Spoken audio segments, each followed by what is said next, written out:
ചെയ്യുന്നതുകൊണ്ടുള്ള ഗുണങ്ങൾ, അതായത് നമ്മുടെ ശരീരത്തിന് എന്താണ് സംഭവിക്കുന്നത്. നമ്മുടെ ശരീരത്തിന് ടോട്ടൽ മെറ്റബോളിസം ചേഞ്ച് ആവും, ടോട്ടൽ ഡൈജസ്റ്റീവ് സിസ്റ്റം ചേഞ്ച് ആവും. നമ്മുടെ എനർജീന്റെ സോഴ്സ് എന്ന് പറയുന്നത് നമ്മൾ ഏത് സോഴ്സിലാണോ ഏറ്റവും അധികം സ്വീകരിക്കുന്നത് ആ ഒരു സോഴ്സ് മോഡിലേക്ക് ശരീരം മാറും. ഇത് സോളിഡ് ഫുഡിൽ കൂടിയാണ് നമ്മൾ സ്വീകരിക്കുന്നുണ്ടെങ്കിൽ ആ ഒരു മോഡിലേക്ക് ശരീരം സ്വാഭാവികമായിട്ട് മാറും. ഫാസ്റ്റ് ചെയ്യുന്ന സമയത്ത് നമ്മൾ സോളിഡ് ആയിട്ടുള്ള ഫുഡ് കഴിക്കാണ്ടിരിക്കുന്ന സമയത്ത് ബോഡി ഓട്ടോമാറ്റിക്കലി നമ്മളെ മെറ്റബോളിസം, ഡൈജസ്റ്റീവ് എനർജി വേറൊരു മോഡിലേക്ക് മാറും.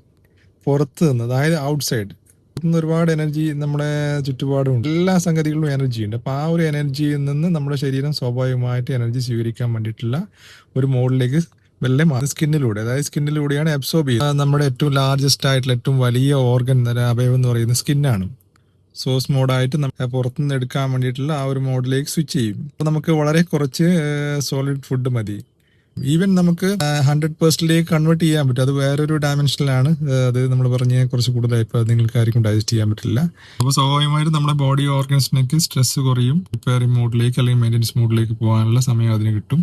അപ്പോൾ സ്വാഭാവികമായിട്ടും നമുക്ക് എന്തെങ്കിലും ശരീരത്തിൽ പ്രോബ്ലം ഉണ്ടെങ്കിൽ അതൊക്കെ റെക്ടിഫൈ ചെയ്യാനുള്ള സമയം അതിന് ശരീരത്തിന് ഓട്ടോമാറ്റിക്കലി ഉണ്ടാവും. ബോഡി മുഴുവനായിട്ട് നമ്മുടെ ഈ ഒരു മോഡിലേക്ക് അല്ലെങ്കിൽ മെറ്റബോളിസം പുറത്തുനിന്ന് എനർജി എടുക്കാൻ വേണ്ടിയുള്ള സ്വിച്ചിങ്, അതായത് സ്വിച്ച് ചെയ്യാൻ വേണ്ടിയിട്ടുള്ള നമുക്ക് ചെയ്യാൻ പറ്റും. അതിനുള്ള പ്രൂഫാണ് നമ്മൾ സന്യാസികൾ അല്ലെങ്കിൽ സമാധി മോഡ് നോക്കിയാൽ